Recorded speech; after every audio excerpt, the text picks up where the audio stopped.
Halo, warga intelektual sekalian. Beberapa hari yang lalu ada sebuah kejadian yang sangat-sangat luar biasa, kejadian yang sangat-sangat menggemparkan, di mana seorang pimpinan pondok pesantren di Palopo, Sulawesi Selatan, menggampar muridnya sendiri. Puang, puang, puang, gitu. Untung direkam. Bagaimana kalau tidak direkam? Mungkin tidak diviralkan. Nah, yang jadi pertanyaan, kenapa pimpinan pondok pesantren ini tega gamparin muridnya? Bukankah pemuka agama itu memberikan contoh yang baik? Bukankah pesantren itu mengajarkan yang namanya akhlak, berbudi pekerti luhur dan sebagainya? Bukankah agama itu mengajarkan kemanusiaan? Lalu bagaimana ceritanya seorang pemuka agama, pimpinan pondok pesantren, pengasuh atau ustadz atau guru di pesantren itu bisa melakukan hal sekeji ini? Kenapa? Kok bisa? Apa yang mendasarinya? Kemudian ya berdasarkan data, ini berdasarkan data ya, bukan saya ngarang-ngarang sendiri dan terserah yang terpilih. Kalau misalnya mau bantah, bantah pakai data ya, biasakan ngomong by data. Jadi menurut data dari Perlindungan Anak ya, Perlindungan Anak, Hukum dan HAM, ternyata pondok pesantren atau pesantren itu, ya dunia pesantren itu lebih banyak kasus kekerasan ya. Sedikit lebih banyak daripada sekolah-sekolah lainnya. Kok bisa? Apa alasannya? Lalu yang jadi pertanyaan selanjutnya adalah, ini sesuatu hal yang aneh menurut saya pribadi ya. Mohon maaf ya bagi teman-teman yang nonton video ini ya. Kalau misalnya Anda punya saudara sekolah di pesantren, ini sebagai pertimbangan buat Anda ya. Anehnya ya, semakin banyak kekerasan atau ketidakadilan di pondok pesantren, tapi semakin hari semakin banyak orang yang mondok di pesantren. Ini kan semacam keanehan ya. Jadi menurut data, dari tahun 2017 sampai tahun 2023, menurut data, jumlah santri di Indonesia itu mengalami kenaikan. Kalau nggak salah jumlahnya sekarang menurut data itu 5 juta. Sebelumnya kurang lebih 3,5 juta. Ya, itu artinya ada penaikan yang sangat signifikan ya dari ya tahun kemarin sampai tahun ini. Ini kan semacam keanehan. Ya, banyak kasus-kasus kekerasan di pesantren, tapi ya anehnya ada banyak orang yang sekolah di pesantren. Kok bisa? Apa yang jadi permasalahan? Menarik untuk kita bahas.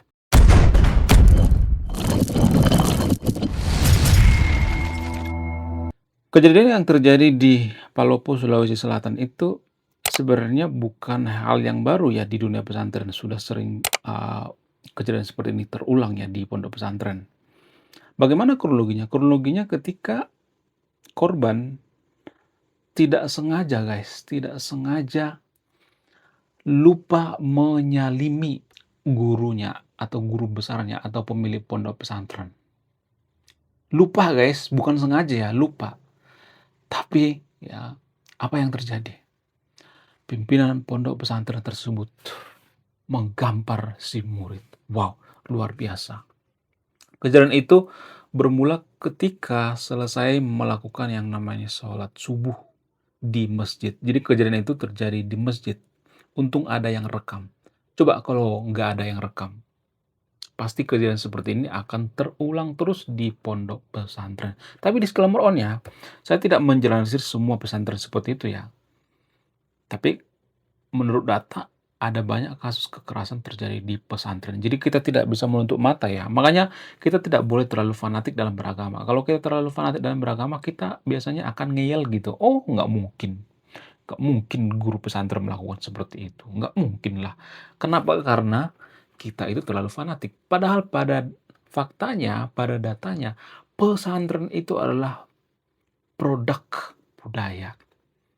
Ya, menurut data, pesantren itu adalah produk budaya. Banyak warga Konoha yang tidak mengerti hal ini. Banyak banget. Mereka berpikir bahwa pesantren itu produk dari Tuhan gitu. Produk dari Allah gitu. Padahal pesantren itu adalah produk budaya menurut data ya. Sehingga apa? Sehingga banyak orang yang menuhankan yang namanya guru-guru di pesantren.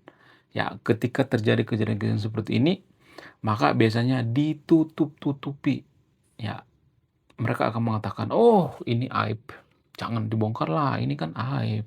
Nanti pesantren kita akan jelek," dan lain sebagainya, bla bla bla. Jadi kejadian-kejadian seperti inilah yang bikin banyak kasus-kasus kekerasan di pesantren. Kemudian yang jadi pertanyaan selanjutnya misalnya, apa yang mempengaruhi? Kok bisa? Ada berbagai faktor ya yang mempengaruhi kenapa seringkali terjadi kekerasan di pondok pesantren itu. Nggak semuanya, disclaimer on ya, nggak semuanya ya, tapi ya banyak kok kasus kekerasan di pesantren ya. Jadi itu artinya ada semacam kebocoran dalam sistem ya. Nah, yang jadi pertanyaan, sistem seperti apa yang mempengaruhi kenapa hal ini bisa terjadi di pondok pesantren? Yang pertama itu, alasan yang paling utama itu karena ya seperti saya katakan tadi itu, kita menuhankan pemuka agama dan guru-guru di pesantren.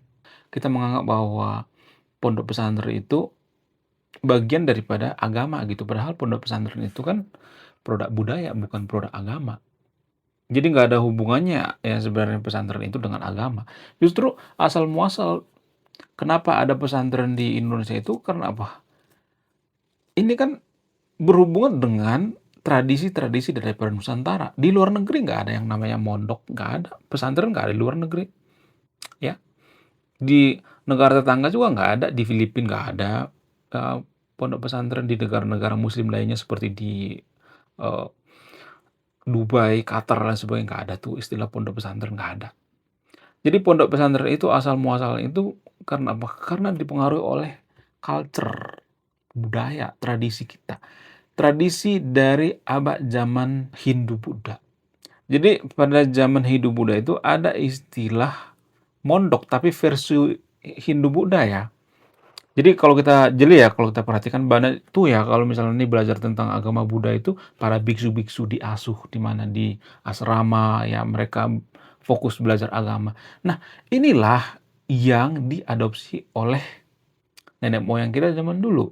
Sehingga terjadi yang namanya pondok pesantren. Zaman dulu pondok pesantren itu tidak seperti sekarang ini. Pondok pesantren zaman dulu itu kalau ada yang mondok di pesantren itu mereka nggak bayar. Ya, sebagai kompensasinya mereka kerja di ladang misalnya, beternak, ya bertani dan lain sebagainya. Itu imbalannya. Biasanya yang punya pesantren zaman dulu itu ya kiai-kiai yang sudah kaya raya dan lain sebagainya. Bukan, mohon maaf ya, kiai-kiai seperti zaman sekarang yang mengharapkan yang namanya dana hibah, yang mengharapkan bantuan pemerintah, yang mengharapkan duit dari apa, dari orang tua murid atau orang tua daripada santri ataupun santriwati. Nggak seperti zaman sekarang ini ya. Jadi sudah jauh ya pergeseran ya santri zaman dulu dengan santri zaman sekarang ini. Kemudian apa alasan selanjutnya?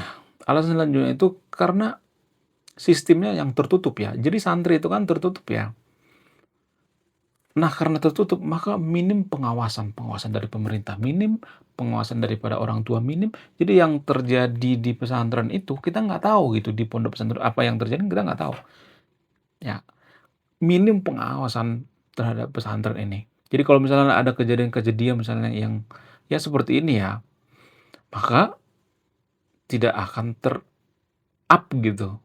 Untung ya ada yang videoin gitu, viralin gitu. Bagaimana kalau HP-nya disita? Biasanya kan di pesantren itu kan HP disita. Bagaimana kalau HP-nya disita? Berarti kejadian-kejadian seperti ini nggak bakal viral dong, ya kan? Kejadian-kejadian seperti ini ya akan terlupakan, ya kan? Untung ada yang videoin, ya. Apakah ini tujuan daripada semua pesantren, bukan semua ya, rata-rata pesantren itu menyita HP? Saya sering ya melihat video tentang penyitaan HP di pondok pesantren, kemudian HP-nya dihancur-hancurin dan lain sebagainya. Apakah ini tujuannya biar apa? Biar kalau misalnya ada kekerasan di pesantren supaya tidak ter-up gitu, supaya tidak diviralin gitu. Apakah ini tujuannya? Silahkan tuliskan di kolom komentar ya, saya tidak akan memberikan kesimpulan ya. Kalau saya memberikan kesimpulan itu artinya saya berpihak ya. Jadi karena minimnya pengawasan, ya sangat tertutup dan lain sebagainya, maka kejadian-kejadian seperti ini biasanya ditutup-tutupi ya. Kemudian alasan selanjutnya misalnya, alasan yang ketiga misalnya, Biasanya santri-santri atau santriwati itu didoktrin. Mereka didoktrin untuk tidak menceritakan apa yang terjadi di pesantren yang buruk-buruk ya biasanya. Ya, dugaannya seperti itu. Biasanya yang terjadi di pesantren-pesantren itu tidak boleh di-up. Saya ngambil referensi dari Teh Kumaila.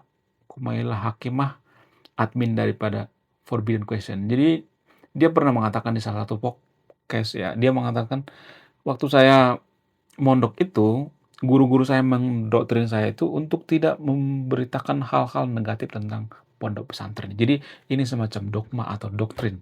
Sehingga apa? Sehingga kejadian-kejadian misalnya nih, kejadian seperti ini tidak ter-up di kehidupan nyata. Cenderung ditutupi ya.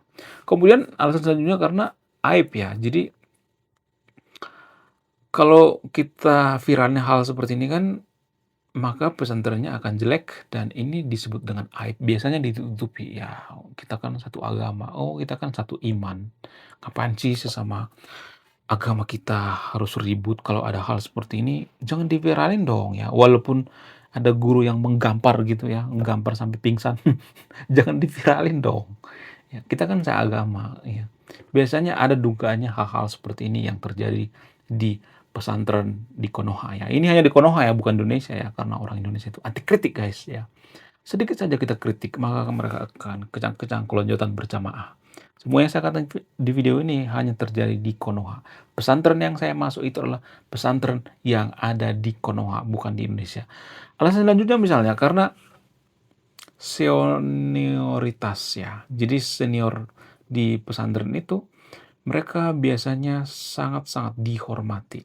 Ada prinsip yang mengatakan kalau senior itu salah, kembali ke pasal pertama, yaitu senior tidak pernah salah. Ada istilah seperti itu ya. Tidak hanya di kampus-kampus, tapi di pesantren juga ada hal-hal seperti itu. Sehingga kalau misalnya nih, mohon maaf ya, dugaannya seniornya melakukan hal yang buruk misalnya, ya melakukan kekerasan dan lain sebagainya, maka tidak akan ada yang berani speak up. Tidak akan ada yang berani ya meng-up kejadian-kejadian seperti ini keluar daripada pesantren tersebut. Nggak ada yang berani.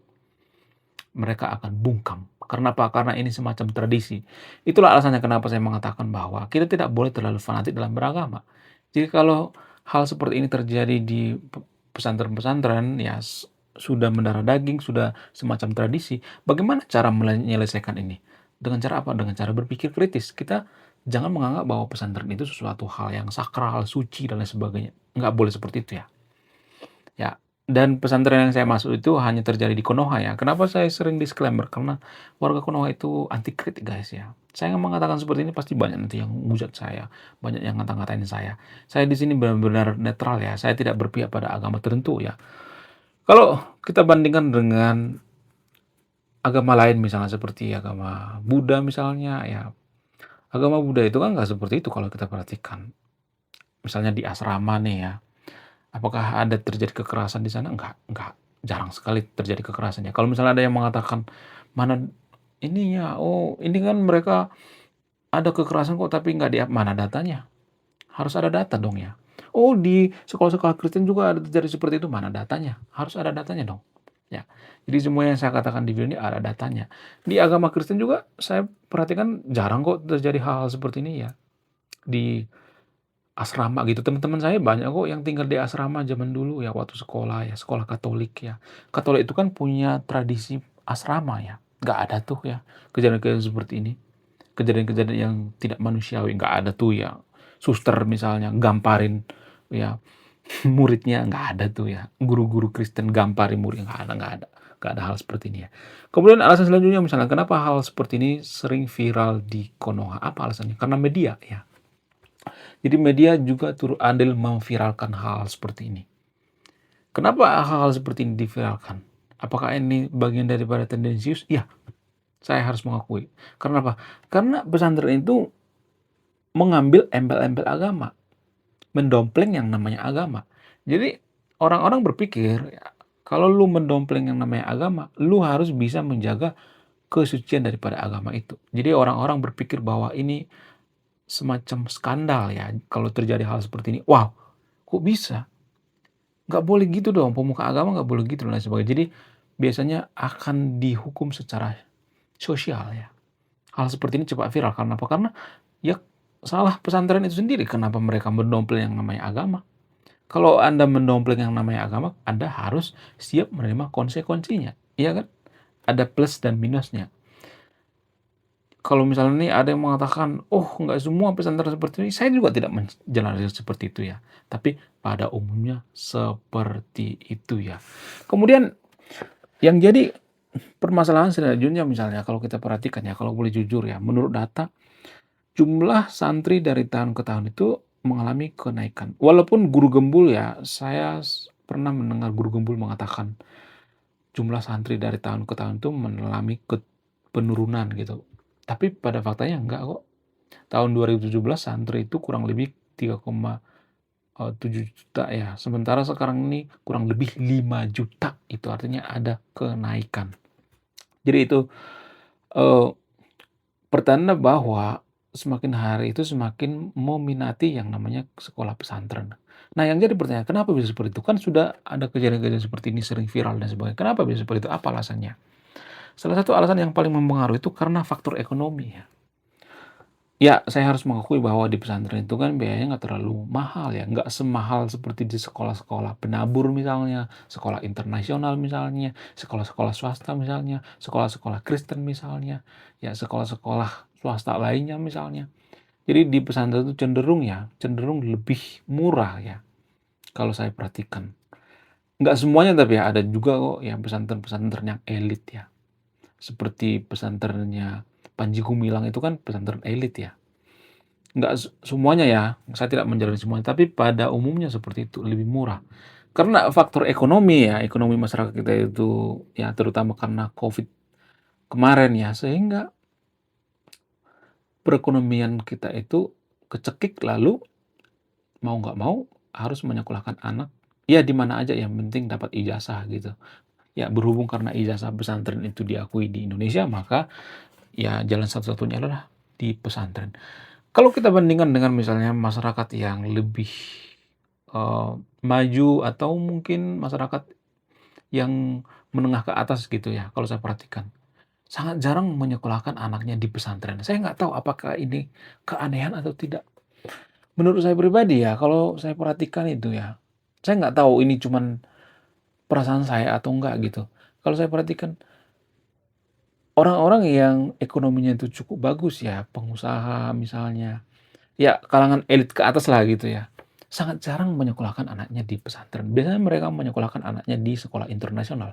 Kita ambil contoh misalnya seperti Raffi Ahmad. Dulu Rafathar itu kan pernah diisukan mau dimasukkan ke pesantren, tapi pada faktanya justru Rafathar itu disekolahkan di sekolah agama Kristen, di sekolah internasional. Ya, kenapa bisa seperti itu? Apa alasannya? Salah satu alasan yang mempengaruhi itu karena orang-orang yang ekonominya itu lebih bagus ya, ya kalangan-kalangan elit gitu, mereka berpikirnya itu rasional, masuk akal, wawasannya lebih luas, mereka punya referensi yang lebih banyak gitu, mereka punya akses atau relasi yang lebih banyak, ya. Sehingga apa? Sehingga mereka tidak mau menyekolahkan anaknya di pesantren.